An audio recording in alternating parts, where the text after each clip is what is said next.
Enero de 1945, este de Francia.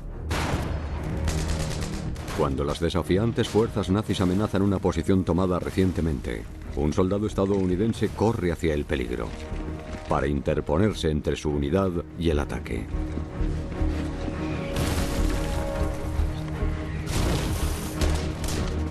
Pero cuando el enemigo se acerca... La batalla se estaba complicando tanto que iba a tener que indicar a la artillería su propia posición. ¿Morirá por salvar la vida a los hombres de su batallón?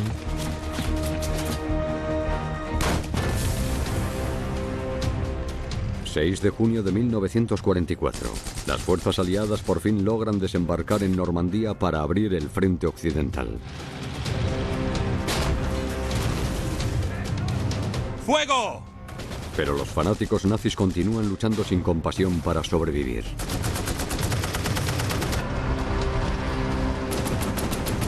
El día D fue una batalla. Pero los aliados aún necesitan ganar la guerra. Del día D a Berlín, la última batalla de Hitler.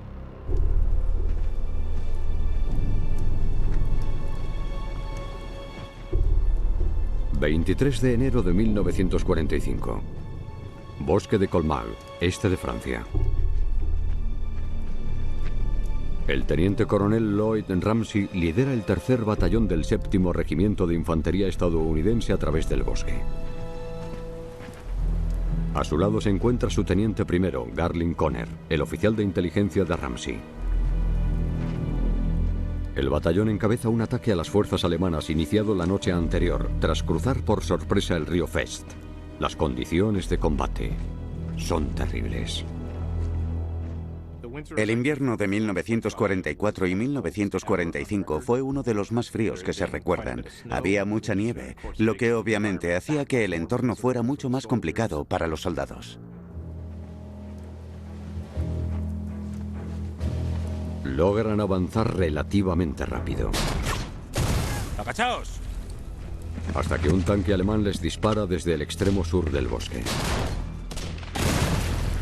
Mientras sus proyectiles explotan por todas partes.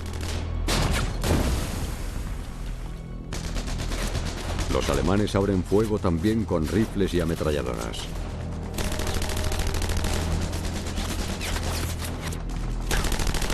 Con el batallón atacado desde su frente izquierdo, Ramsey debe mantener su posición contra un enemigo decidido a acabar con ellos. ¡Un médico! ¡Vosotros dos! ¡Aguantad! Los estadounidenses cruzaron la noche anterior por puentes peatonales que no podrían aguantar el peso de vehículos blindados. Sin el apoyo de tanques, Ramsey confía en la ayuda de la artillería estadounidense colocada detrás de ellos.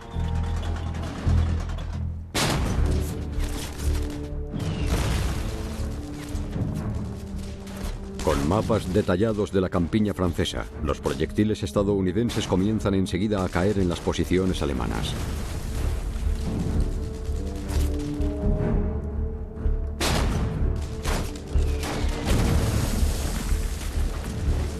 Pero los soldados nazis no van a renunciar a esta zona que consideran parte de Alemania. Alsacia ha sido una causa de enfrentamiento entre Alemania y Francia durante siglos. La población de la zona habla un idioma de origen germano, pero en varias ocasiones, a lo largo de la historia, Alsacia ha tenido reyes franceses. Y más recientemente, tras la guerra franco-prusiana, Alsacia volvió a formar parte de Alemania. Sin embargo, cuando acabó la Primera Guerra Mundial, volvió a ser territorio francés. Las fuerzas nazis ocuparon la región en 1940 reclamando estas tierras como alemanas y a parte de su población como miembros del nuevo Reich o Imperio. Tras el día D, los aliados avanzan con fuerza para liberar Francia y expulsar a los soldados de Hitler. En otoño de 1944, Alsacia era la única parte de Francia que seguía ocupada por los alemanes. Y cuando las fuerzas francesas y estadounidenses se dirigen hacia Estrasburgo y toman la ciudad, Colmar, en el sur, es la única zona que queda en manos alemanas, una cabeza de puente al oeste del Rin. Los alemanes ahora defienden unos 2.200 kilómetros cuadrados alrededor de la ciudad de Colmar. Esta región defendida con tanto tesón se acabó conociendo como el bolsillo de Colmar. Los aliados habían intentado recuperar el bolsillo de Colmar en diciembre de 1944 y lucharon varias batallas muy sangrientas, pero no pudieron reducir ese bolsillo. Después de que los nazis lanzaran 2 contraataques desde esa zona en enero, el comandante supremo Dwight D. Eisenhower ordenó un esfuerzo a gran escala para expulsar a los alemanes de Alsacia. La operación se completaría con la liberación de Francia y prepararía el camino para la invasión aliada de Alemania desde el oeste. Ese esfuerzo estaría liderado por el primer ejército de Francia, además de varias divisiones estadounidenses. El teniente Garling Conner forma parte del 7º Regimiento de Infantería dentro de la 3ª División de Infantería estadounidense. Ya le han otorgado 3 estrellas de plata por su valor en combate, además de 3 corazones púrpura. Un disparo en el muslo que recibió hace pocos días es su última herida de guerra. Conner se niega a quedarse en el hospital de campaña e insiste en reunirse con su unidad. Era una persona que sentía que si se iba antes de terminar el trabajo, estaba eludiendo su responsabilidad. Pensaba que si estaba ahí, iba a salvar más vidas, y que si no estaba, tendría que vivir con la culpa si les pasaba algo a los hombres de su unidad. Conner lleva en la 3ª División de Infantería desde 1942. La 3ª División de Infantería era una de las más experimentadas y de las que más combates había presenciado. Habían luchado en el norte de África, desembarcado en Sicilia y luchado en Italia. Tras combatir en Roma y Anzio, llegaron a la Francia ocupada en agosto de 1944 y avanzaron hasta Alsacia desde el sur en lugar de hacerlo desde Normandía por el oeste. Si eras un hombre que estuvo en la invasión del norte de África y seguías con esa unidad en Colmar 2 años después, habías escapado de muchas cosas. ¡Manteneos agachados! Conner está ahora a algo menos de 16 kilómetros del río Rin y la frontera con Alemania.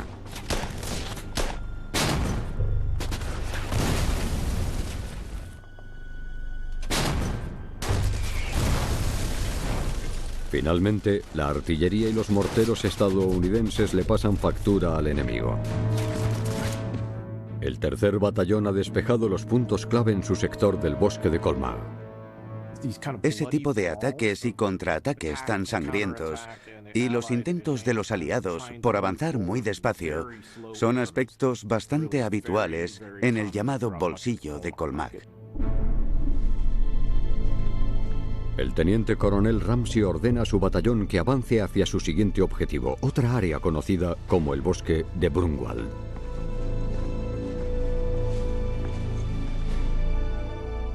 Deben resistir ahí hasta que lleguen otros 2 batallones para cubrir el flanco derecho. Después, los 3 deberán tomar juntos el pueblo de Usen.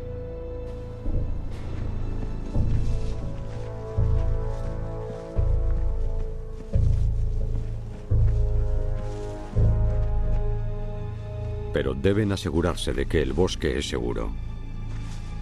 Mientras avanzan entre los árboles, los hombres de Ramsey divisan lo que parece un búnker. Pertenece a miembros del 64º Cuerpo Alemán liderados por el general de infantería Helmut Thum, quien defiende el bolsillo. Helmut Thum era un general muy realista. Comprendía que el tiempo para las grandes ofensivas ya había acabado y que lo único que podía hacer era aguantar y mantener el bolsillo de Colmar. Además de las condiciones meteorológicas, la gran ventaja de Thum es el propio terreno. Es una zona muy plana y plagada de ríos y canales en los que las únicas zonas para esconderse son los bosques.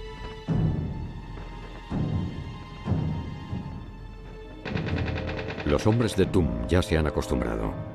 Los alemanes tuvieron mucho tiempo para preparar cómo defenderse, por eso cada pueblo, cada aldea era una pequeña fortaleza con alambres de púas, campos de minas y cosas así.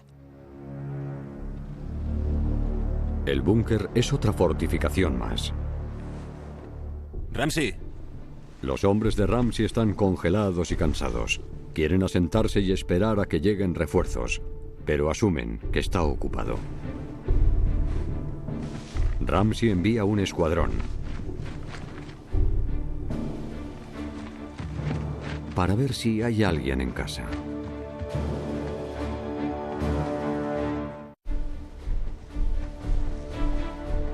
23 de enero de 1945, este de Francia.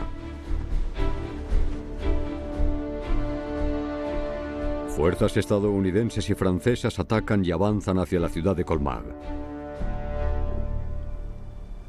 El teniente coronel estadounidense Lloyd Ramsey envía un escuadrón para investigar una fortificación en el bosque de Brunwald. Sus hombres llegan hasta la entrada del búnker. No oyen nada, por lo que deciden entrar.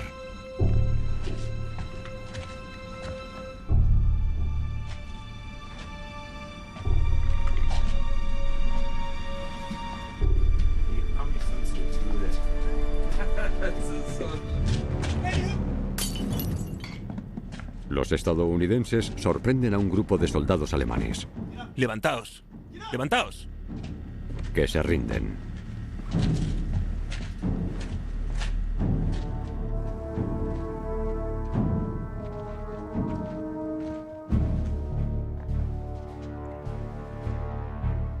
Ramsey establece su puesto de mando en el búnker para prepararse para el ataque al pueblo de Usen cuando lleguen los otros batallones del 7º Regimiento de Infantería. Están luchando en Alsacia, una región del este de Francia ocupada por los alemanes en 1940. De Gaulle quería desesperadamente liberar la última sección de lo que él consideraba Francia, y asimismo los alemanes veían Alsacia como un territorio alemán y querían defenderlo.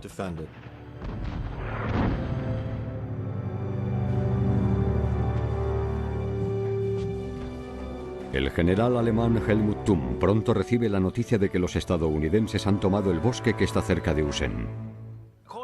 Según la doctrina militar alemana, si pierdes una posición, tienes que contraatacar inmediatamente para aprovechar la debilidad del enemigo mientras aún esté intentando consolidarse.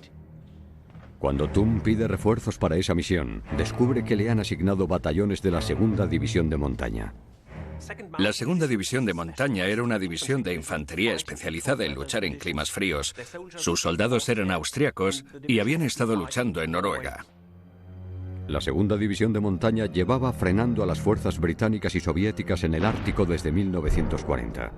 Tenían una amplia experiencia en utilizar el terreno y las condiciones meteorológicas a su favor. Ahora les envían a defender una ofensiva aliada invernal en Francia.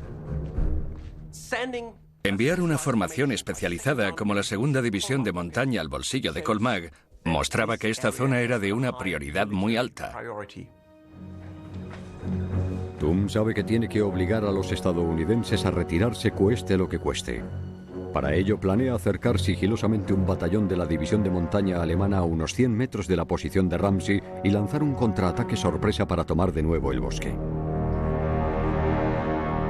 Aunque no sabe que las fuerzas de élite alemanas se están movilizando en su contra. Ramsey sí espera un contraataque nazi y organiza la defensa de sus expuestos flancos. Envía compañías a los extremos oeste, sur y este del bosque, que se establecen en sus posiciones defensivas a pesar del frío y esperan.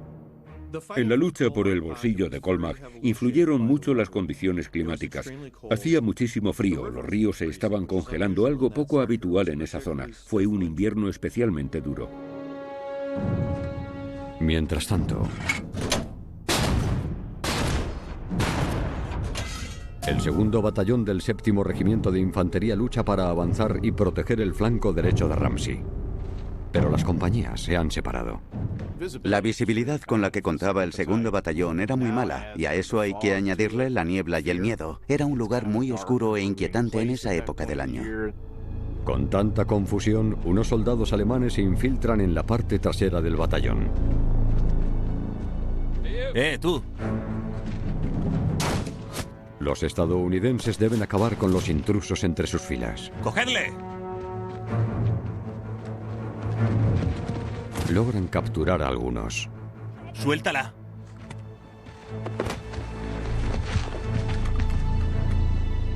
Por la tarde, el 2º batallón ya puede seguir avanzando.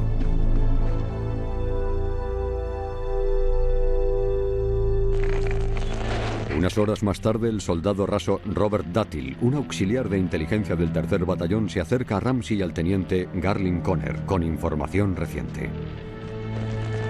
Un prisionero de guerra capturado por el 2º Batallón ha revelado que los alemanes planean un contraataque en el bosque de Brunwald a las 6:30 de la mañana siguiente.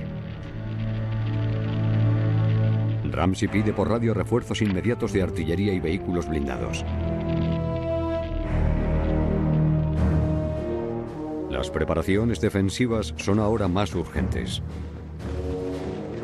Los soldados colocan y camuflan sus ametralladoras.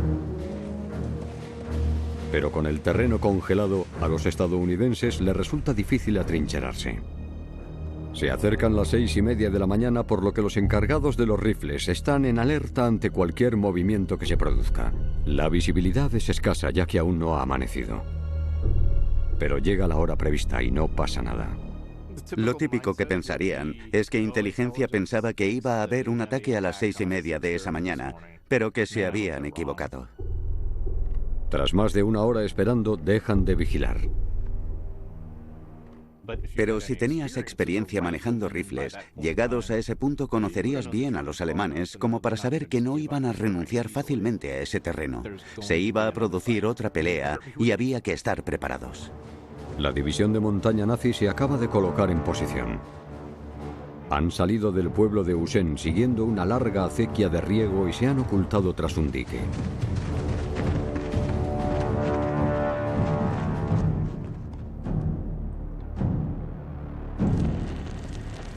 Dentro del puesto de mando estadounidense, Ramsey sigue en alerta.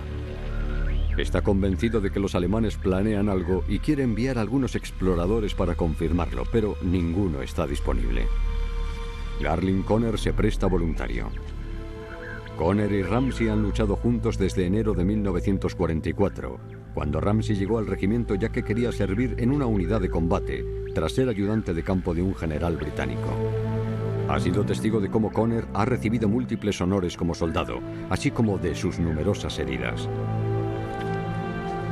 Sabiendo que Conner podría ser enviado a casa, Ramsey quiere mantenerle a salvo y asegurarse de que vuelve con vida.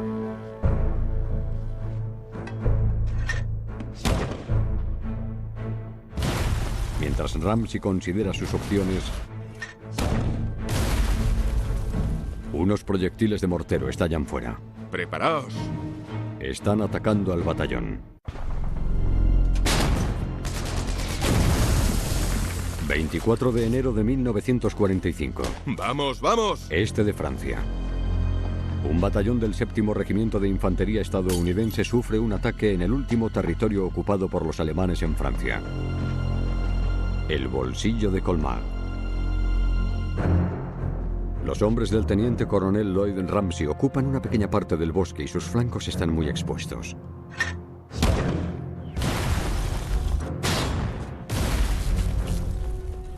El enemigo acaba de anunciar su presencia con unos disparos de mortero y artillería en el bosque.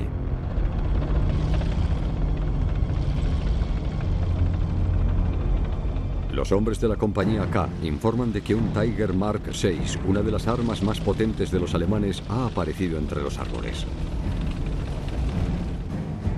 Mide casi 3 metros de altura, 8 metros de largo y casi 4 metros de ancho. Los aliados no tienen nada igual. Partes de su blindaje miden 10 centímetros de grosor. Pero no es un tanque Tiger.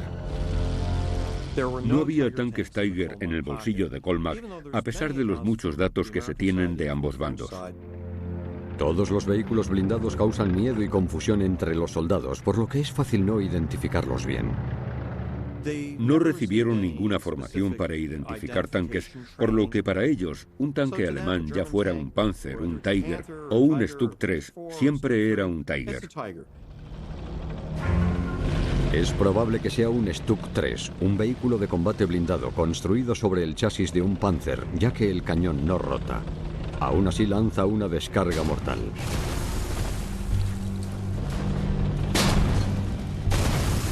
Y barre las líneas estadounidenses a lo largo del límite del bosque. Mientras dispara, los soldados nazis de la división de montaña salen del dique a unos 200 metros de distancia y cargan contra la infantería estadounidense. Las compañías de Ramsey disparan a sus atacantes con ametralladoras y rifles.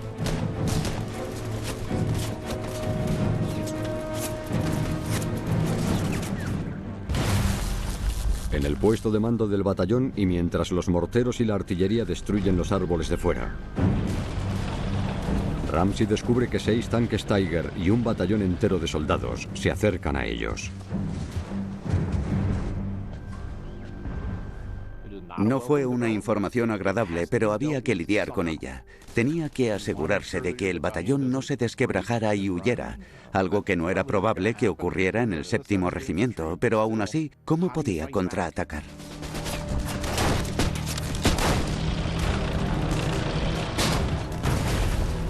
Con sus hombres en plena crisis, Conner le cuenta a Ramsey un plan para establecer un puesto de artillería avanzado entre la línea estadounidense y el enemigo.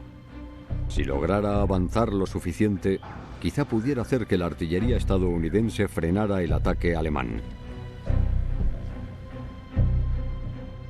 Ramsey duda. Si había alguien en quien confiara para avanzar y completar esa misión, ese era Conner. Pero había un problema. Una de las razones por las que Ramsey le había nombrado teniente primero era para mantenerlo fuera de peligro. A Ramsey le cuesta encontrar otra situación y Conner insiste. Le estaba de alguna manera lanzando a los lobos, y sabiendo cómo se enfrentaba al peligro, había muchas probabilidades de que no volviera. Debió de pensar todo eso en un segundo. Sin mediar palabra, Conner coge una radio, una bobina de cable y un teléfono de potencia acústica y se adentra en el bosque. Tiene 2 formas de comunicarse. El principal medio de comunicación táctica en la Segunda Guerra Mundial eran los teléfonos de campaña. La gente podía pensar, ya había radios, ¿por qué no usaban radios todos? Porque no eran muy fiables, no tenían mucho alcance. Sin embargo, para usar un teléfono de campaña había que colocar una línea física a lo largo de cientos o miles de metros en muchas ocasiones sin que ésta se rompiera. Conner avanza desenrollando el cable mientras el soldado raso Robert Duttill le sigue para ayudarle, si puede. Corren a través del bosque hacia la línea de combate del batallón. La artillería alemana explota por todas partes.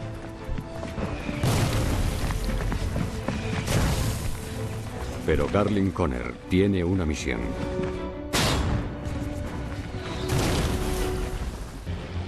...24 de enero de 1945... este de Francia.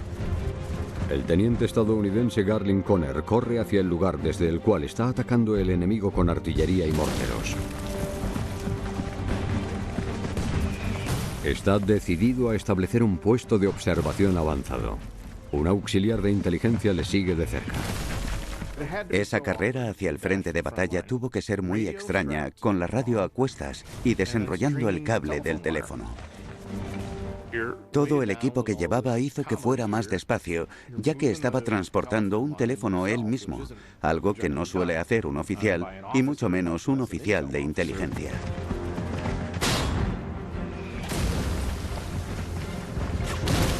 Mientras la artillería enemiga cae en el bosque, algunos proyectiles aterrizan tan cerca que hay restos de árboles que impactan contra los soldados. Estaban decididos a hacerlo. Porque eso es lo que se necesitaba para repeler el ataque del batallón enemigo, era así de simple.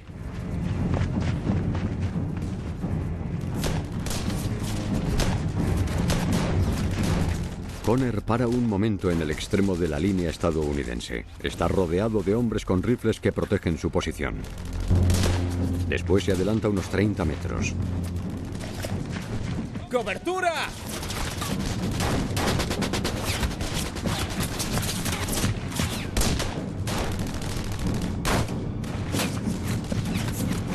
Y se lanza en una zanja.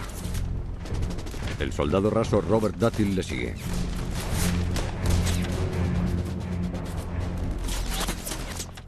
No tenía mucho tras lo que ocultarse. Era una zanja o hendidura muy poco profunda, que, según cuentan, solo medía unos 50 o 60 centímetros. Seguramente hubiera una parte de su cuerpo que estuviera desprotegida y, además, tenía que levantar la cabeza para mirar a su alrededor. Era una situación límite. Connor se pone el teléfono en la oreja y llama a Ramsey.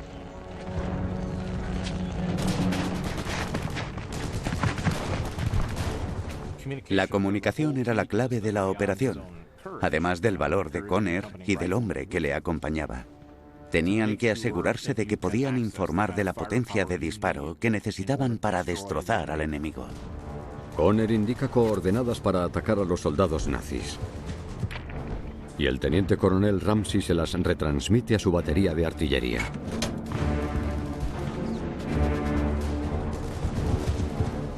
¡Fuego! Los proyectiles sobrevuelan sus cabezas y caen entre los soldados alemanes de la división de montaña. Connor sigue concentrado e indica su siguiente objetivo: una línea de avanzadilla a 100 metros de distancia. Ajusta el disparo e indica el siguiente ataque. La artillería estadounidense responde disparando desde una de sus piezas de artillería. El obús de 105 milímetros era una de las armas más importantes del arsenal de Estados Unidos. Con un alcance de hasta 11 kilómetros, cada proyectil podía provocar un auténtico caos en un radio de 30 metros a una velocidad de entre 2 y 4 disparos por minuto.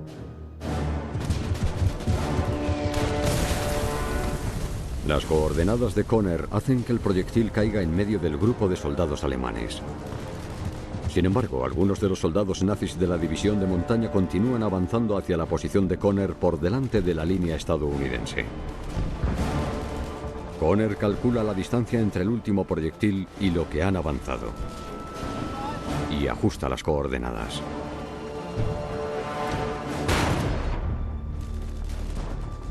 Connor escucha el sonido del proyectil sobrevolando su cabeza.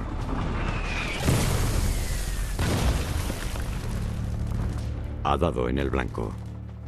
La habilidad de Connor como observador de artillería avanzado se podía comparar con la de alguien formado para ello, a pesar de que dominar la trigonometría, las propiedades de los proyectiles y todos esos aspectos no es un trabajo fácil. Es evidente que eso lo aprendió en la escuela de combate.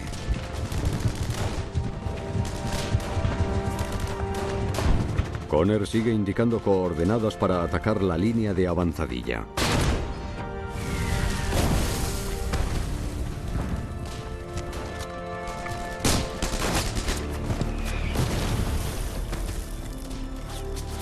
Los certeros disparos obligan a los soldados alemanes de la división de montaña a refugiarse de nuevo tras el dique. Pero el tanque alemán sigue atacando. Un destructor de tanques estadounidense comandado por el teniente Leonard Livo llega al bosque para proteger a los defensores estadounidenses. El teniente Livo dirige el cañón de 7 centímetros y con un disparo certero acaba con el problemático tanque. Connor sigue en la zanja. Mucha gente se hubiera retirado en ese momento y hubiera vuelto al puesto de mando. Pero él conocía demasiado bien el ritmo y la naturaleza de ese tipo de combates y sabía que los alemanes aún no estaban acabados. Connor mira más allá del bosque en busca de algún movimiento y detecta un vehículo blindado alemán escondido entre los árboles.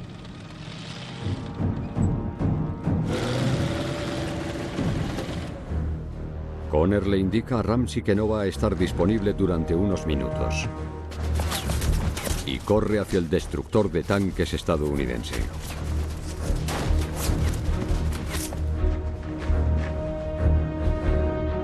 Connor dirige el disparo del destructor de tanques.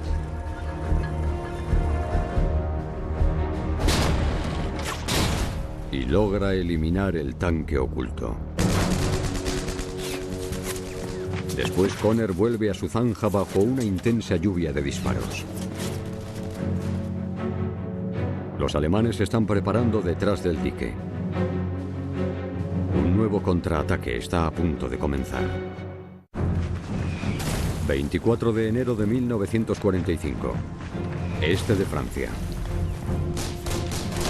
Las tropas estadounidenses del 7º Regimiento de Infantería luchan para liberar el Bolsillo de Colmar, el último territorio ocupado por los alemanes en Francia. La razón militar por la que se trataba de algo tan importante es porque Eisenhower y los altos cargos aliados querían cruzar el Rin en algún momento a principios de 1945, y para ello tenían que tomar el Bolsillo de Colmar. El teniente estadounidense Garling Conner se encuentra en una zanja frente a la posición de sus hombres en el bosque. Actuando como un observador de artillería avanzado, Conner ha repelido con éxito los primeros ataques de los soldados alemanes de la división de montaña.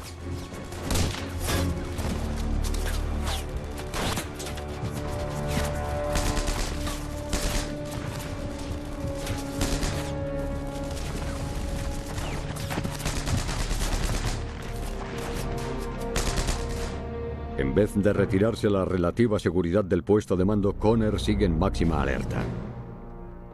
El teniente Conner decidió seguir ahí porque pensaba que le iban a seguir necesitando. La batalla no se había acabado. Los alemanes se reagrupan y preparan para la segunda oleada de ataques.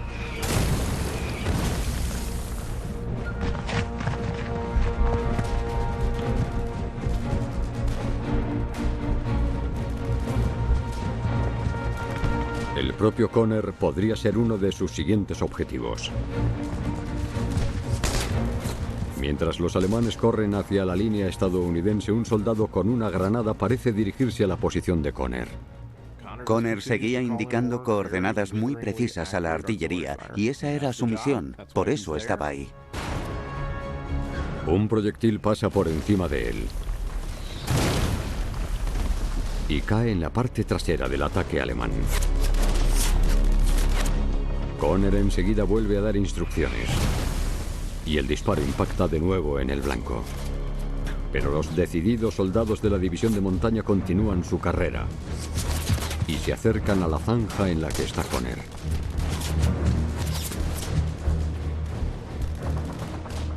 El alemán que llevaba la granada parecía estar en una posición ideal para lanzársela a Conner. Sin embargo, un estadounidense le vio, no sabemos quién, y le disparó con su rifle. Le mató antes de que pudiera tirarle la granada a Conner. Sin inmutarse, Conner se centra en su siguiente objetivo. Tenía un propósito claro y una visión perfecta desde ese punto. Parece que era un lugar de observación ideal desde el que poder indicar coordenadas a la artillería, y además la comunicación con el puesto de mando no se había cortado. Las indicaciones de Conner siguen acabando con muchos alemanes y otros tantos retroceden hasta volver a protegerse tras el dique. Mientras sus hombres mantienen sus posiciones en el bosque,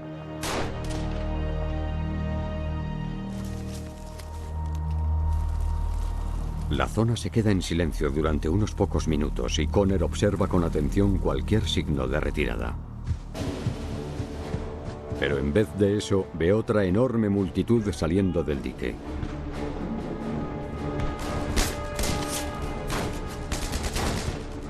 Conner indica disparo tras disparo, ajustando las coordenadas sobre la marcha. ¡Fuego! Pero la cantidad de soldados de la división de montaña es demasiado elevada. No puede apuntarlos a todos. Y se están acercando mucho. Los alemanes empezaron a moverse hacia lo que antes eran las líneas estadounidenses y a amenazar la posición del 3er batallón. Conner debe tomar una decisión difícil. Los alemanes están tan cerca que la única solución es atacar el límite de la línea estadounidense. La batalla se estaba complicando tanto que iba a tener que indicar a la artillería su propia posición. Era muy posible que lo mataran los proyectiles de sus compañeros.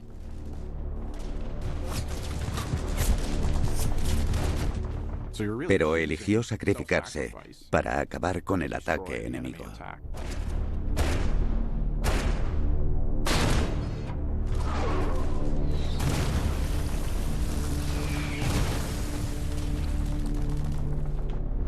Su oficial al mando está preocupado. Cuando Ramsey le pregunta a Conner si está dirigiendo los disparos demasiado cerca de su posición, Conner es sincero. Dijo que no pasaba nada, que estaba indicando las coordenadas que tenía que indicar. Lo dijo de una manera muy sobria. Siguen explotando proyectiles a su alrededor. ¡Agáchate! Y uno de ellos impacta contra su auxiliar de inteligencia. El fuego amigo ha herido de gravedad al soldado raso Robert Duttill, que ha seguido a Conner desde que salió del puesto de mando del batallón. Pero la arremetida alemana disminuye. Tras 3 horas, el ataque de la división de montaña por fin cesa. ¡Un médico! Los médicos atienden las heridas del soldado raso Duttill. Increíblemente, Garling Conner ha salido ileso. Las acciones de Garling Conner fueron extraordinarias. Lo que hizo fue algo muy destacable en muchos sentidos, que sin embargo no se apreció lo suficiente en ese momento. Informar a la artillería todo el rato, todas las horas que duró la batalla, a pesar de los ataques nazis. Desde nuestro punto de vista, muchas décadas después, fue un momento extraordinario.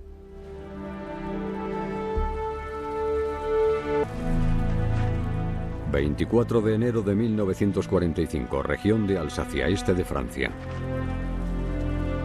El teniente estadounidense Garling Conner sale de una zanja en el extremo de un campo destrozado tras una brutal y sangrienta batalla. La calma, el valor y las acertadas indicaciones de Conner han logrado repeler el ataque de un batallón perteneciente a una división alemana de élite. Los precisos disparos de artillería han matado a unos 50 soldados alemanes y herido a unos 100 más.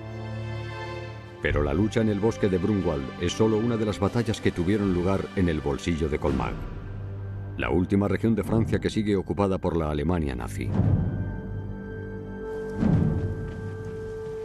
Al día siguiente, el oficial al mando de Conner, el teniente coronel Lloyd Ramsey, avanza y se topa con una patrulla alemana.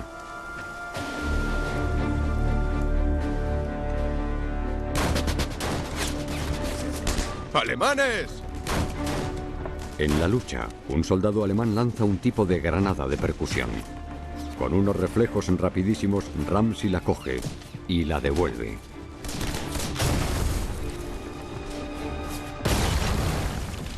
Acaba herido por un segundo. La granada explota lanzando afilada metralla de estaño que corta al teniente coronel.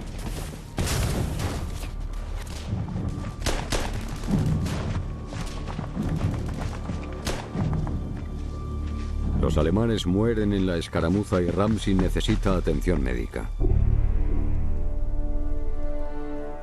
Vuelve al puesto de socorro del batallón. Allí el cirujano le extrae la metralla sin anestesia.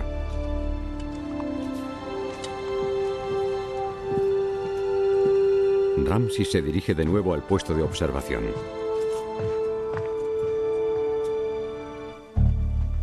Pero la guerra en el bolsillo de Colmar continúa. Los hombres del 7º Regimiento de Infantería, incluyendo Garling Conner, permanecen en las líneas estadounidenses para hacer retroceder a los alemanes hasta el Rin. Durante los primeros días de febrero, Conner se presta voluntario para ponerse al frente de la compañía L cuando muere su oficial al mando. Las compañías con rifles habían sufrido muchísimas bajas, sobre todo entre sus líderes, por lo que se necesitaba a alguien que diera un paso al frente y liderara ese tipo de unidad. El 3er Batallón intenta liberar el pueblo francés de Bishaim, donde la compañía K se ha quedado aislada y rodeada de fuerzas nazis en una sección de trincheras alemanas. ¡Seguid disparando!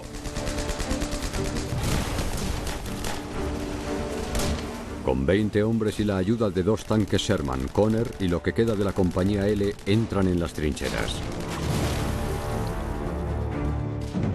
Y logran avanzar luchando cuerpo a cuerpo.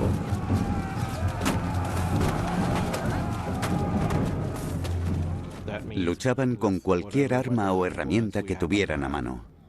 No es el tipo de combate del que le guste hablar a los estadounidenses. Una vez más, ahí teníamos a Conner en medio de todo.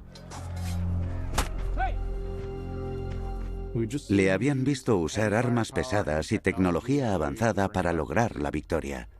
Ahora estaba en un contexto ligeramente diferente, en un nivel de combate en el que iba a luchar y probablemente a morir.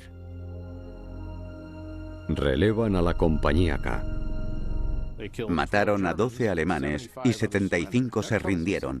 Eso nos indica algo, ¿verdad? Nos indica que esos 75 hombres observaron lo que había pasado y pensaron, ya está, no podemos más, podéis tomar el pueblo. Eso es lo que pasó ese día en un pequeño punto de la batalla del bolsillo de Colmar.